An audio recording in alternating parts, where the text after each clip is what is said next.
축산, 검협전.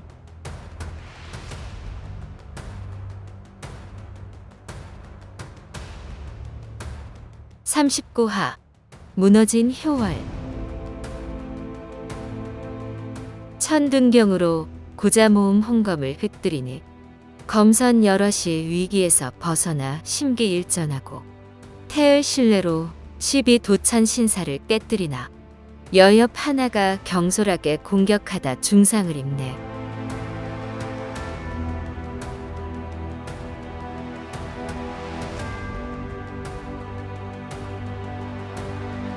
사실 숭산이로와 고행두타가 힘을 합하면 진즉의 효월을 제압할 수 있었다. 그러나 효월의 요청을 받고 온 집이 천지상인 위소소 종선생이 명성 있는 골륜파 검선이라 쉽게 나설 수가 없었다. 더구나 이들의 사부인 일원 조사와 감승 공료는 섣불리 적으로 돌릴 수 없는 사람이다. 효월과의 의리 때문에 어쩔 수 없이 온 것인데 무모하게 승부를 가리려다가 골륜파와 척을 져서야 되겠는가? 또한 효월은 조만간 장미 조사의 유언에 따라 비검으로 단죄될 사람이었다. 다만 아직 운이 다하지 않은 모양이니 효월 스스로 지쳐 물러서게 할 생각이었다. 그래서 일단 검광으로 가둔 후 후배 검선들에게 교란 작전을 지시한 것이다. 한데 위소소가 숭산이로가 제대로 공격하지 않는 것이 자신을 희롱하는 것이라 오해했다. 그는 쉴 새 없이 검광의 오행진기를 불어넣으며 날카롭게 주매를 공격했다. 위소소가 천지분간 못하고 날뛰니 주매도 슬슬 화가 치밀었다. 이렇게 상대에서야 끝이 나겠는가? 일단 제대로 싸우고 나중에 설명하자. 주매가 현란하게 손을 휘젓자 검광이 수십 갈래로 갈라져 위소소를 에워쌌다. 이때 법원을 쫓아버린 소인이 나라와 합세했다.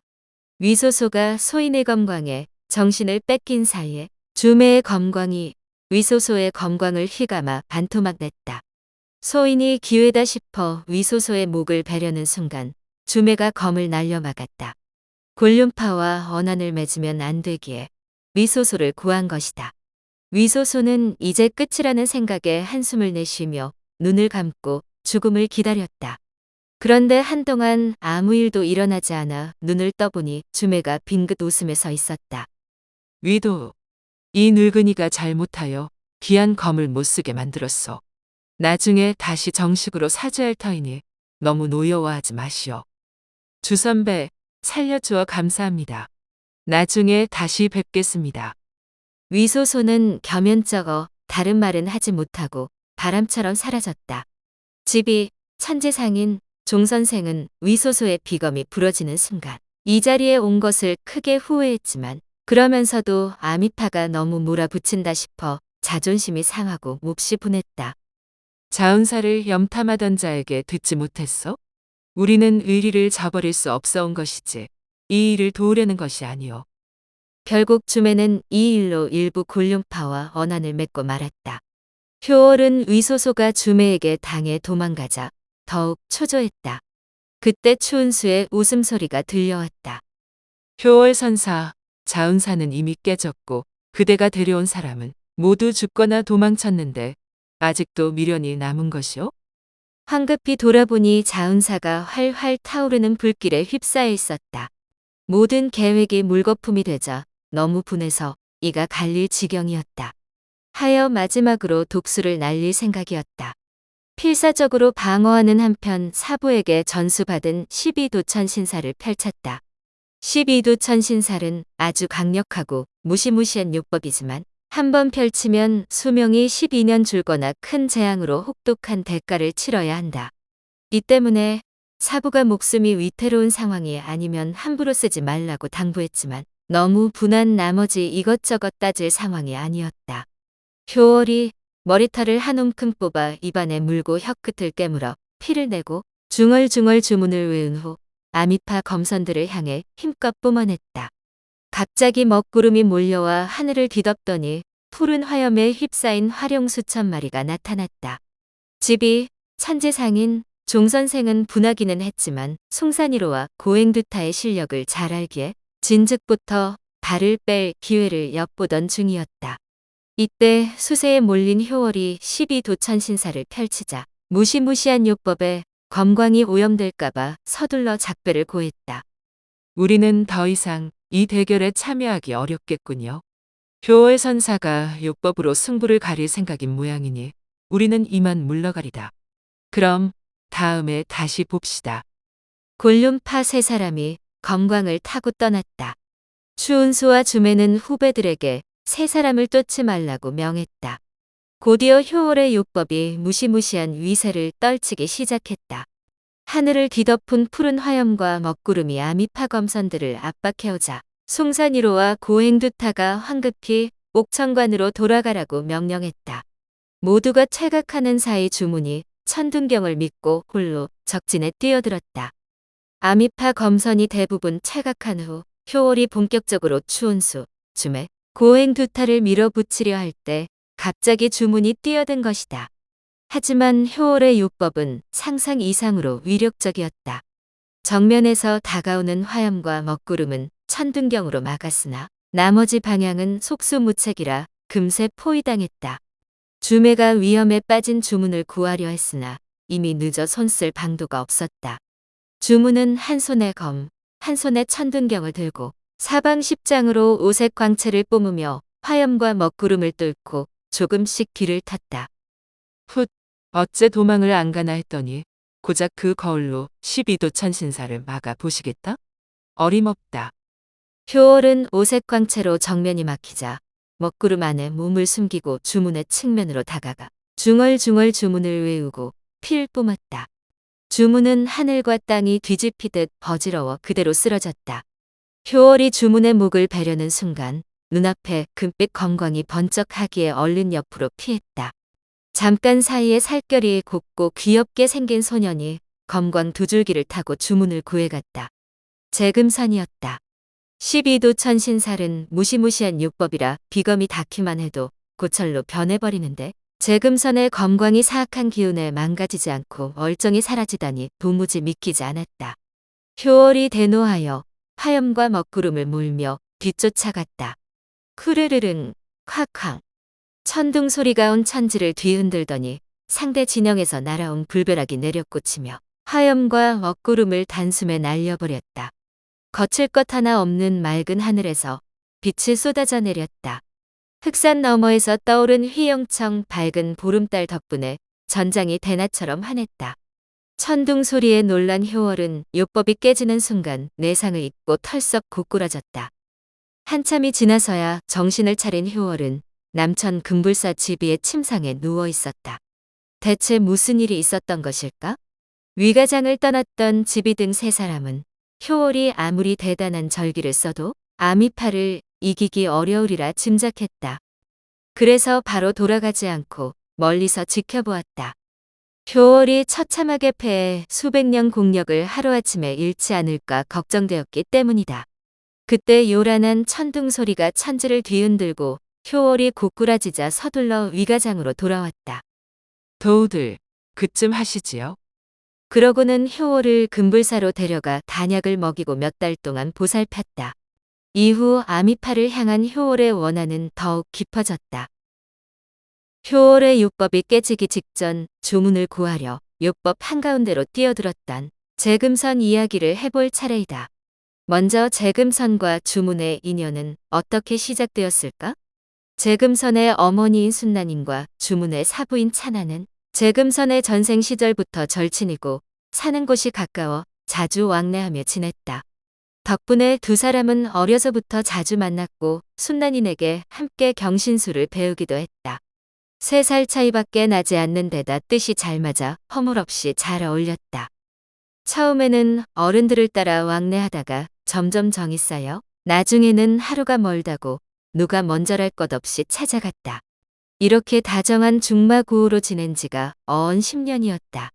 타고난 기질이 크게 달랐고 깊은 산에서 자란 탓에 은밀한 남녀의 정이 무엇인지 잘 몰랐으나 하루만 못 봐도 왠지 마음 한구석이 허전했다. 은연중 오묘한 감정이 싹트고 있던 것이다. 순난인과 찬하는 두 사람의 인연이 전생에서 이어진 것을 알기에 굳이 참견하지 않고 자유롭게 왕래하도록 내버려 두었다. 다만 수련을 게을리하지 않도록 지켜보았다. 두 사람은 기본적으로 선고를 타고난 데다 외모도 출중했다. 하나는 뛰어난 검선 부모의 피를 이어받았고 하나는 뛰어난 사부의 가르침을 받은 덕분에 어려서부터 놀라운 무공 실력을 자랑했다. 매일 수련이 끝나면 무릉도원처럼 풍요롭고 아름다운 황산과 구화산 곳곳을 함께 돌아다니며 약초를 캐거나 사냥을 하면서 시간 가는 줄 몰랐다. 남녀 간의 정을 모르고 너무 순수했기 때문에 이렇게 딱 붙어 지내는 것이 이상하거나 부끄럽다는 생각이 전혀 없었다. 그런데 나효의 백골잔에 맞은 주문이 육지의 피를 마시고 회복된 후 불현듯 세상의 이치를 깨달았다. 이미 남녀가 유별한 나이임을 알고 일부러 재금선을 피하기 시작했다. 하지만 아직 어린 재금선은 주문의 태도가 까닭없이 차가워지자 자기가 무슨 잘못을 저질렀나 싶어 무조건 잘못했다고 빌었다. 아니야. 넌 잘못한 거 없어. 요즘 내가 실력이 늘지 않아서 수련에 집중하느라 여유가 없어서 그래. 내가 미안해할 일이 아니야. 재금선은 주문이 대충 둘러대는 것을 알고 계속 꼬치꼬치 물으며 귀찮게 하였다. 그러자 주문이 아예 발길을 끊고 구화산에 가지 않았고 아직 철없는 재금선도 팩 토라져서는 황산에 가지 않았다. 주문은 이렇게 이유 없이 딱 잘라 거절하고 지내려니 마음이 불편했지만 재금선이 발길을 끄는 터라 사과를 하러 일부러 찾아가기도 난감했다. 얼마 뒤 재영은 재금선, 손남이 순난이네 명으로 차나를 찾아갔다. 차나가 순난이네 뜻에 동의하고 자운사 대결에 힘을 보태기 위해 주문과 어문기를 성도로 보냈다. 순난이는 대결이 끝난 후에 구화산으로 돌아오지 말고 세상을 두루 경험하고 외공을 쌓으며 어려움에 처한 백성들을 도우라는 명을 덧붙였다. 재금선은 오랜만에 만났건만 주문이 계속 대면대면하니 매우 섭섭하고 화도 났다. 다행히 성도에 도착한 후에는 또래 검협이 많아 심심할 틈이 없었다. 그래서 누가 먼저 아는 척하는지 보자는 마음으로 일부러 주문을 외면했다. 드디어 대결이 시작된 후에는 주문이 공을 세우는 모습을 지켜보며 속으로 기쁨을 감추지 못했다. 한편으로는 자운사 무리 중에 대단한 실력자가 있어 걱정스럽기도 하였다. 효월과 곤륜파 검선 넷만 남은 상황에서 아미파 후배 검협들은 소인의 지시에 따라 멀찍이 떨어져 간간히 검광을 날릴 뿐 제대로 나설 수 없었다. 더구나 동생의 돌발 행동을 걱정한 재영훈이 옆에 딱 붙어 있으니 재금선은 조금 답답했다. 슬슬 무료해질 무렵 자운사 쪽에서 느닷없이 불길이 치솟았다. 곧이어 효월이 무시무시한 요법을 펼치자 곤륜파 검선들이 검광을 거두고 사라졌다. 재영훈이 송산이로의 명에 따라 재금선을 데리고 옥천관으로 돌아가려는데 갑자기 주문이 천등경을 꺼내 들고 푸른 화염과 먹구름 속으로 뛰어들었다. 줌에는 상황이 여의치 않아 주문을 구할 수 없었기에 고행두타에게 빨리 요법을 깨트리라고 소리쳤다. 재금선은 주문이 위험하다는 말에 물불 가리지 않고 당장 푸른 화염으로 뛰어들었다. 마침 효월이 정신을 잃고 쓰러진 주문에게 검광을 날리려 하였다. 재금선은 주저하지 않고 본능적으로 검광을 날렸다. 금빛 검광 두 줄기가 교룡처럼 날아올라 효월을 공격했다. 효월이 검광을 피하는 사이 재금선이 주문을 데리고 요법에서 빠져나갔고 곧이어 고행두타가 태열실내로 요법을 깨뜨렸다. 요법이 깨지자마자 나타난 곤륜파 검선들이 쓰러진 효월을 데리고 사라졌다. 주문의 부상은 꽤 심각했다.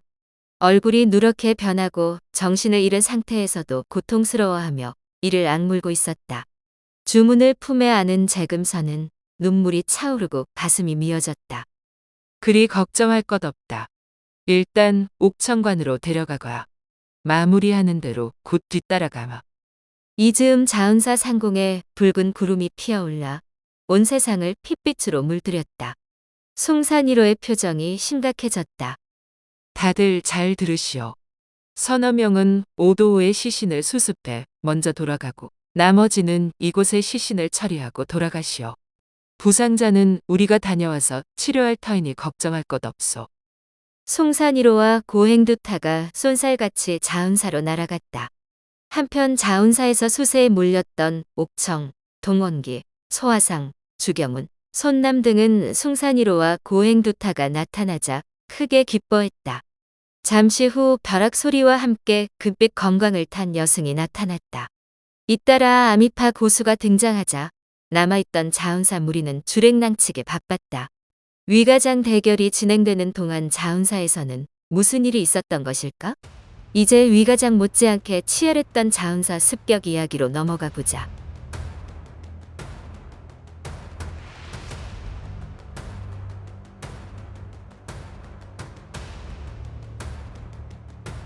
다음 화에서 이어집니다. 더 좋은 콘텐츠를 제작하기 위하여 구독과 좋아요, 알림 설정 부탁드려요.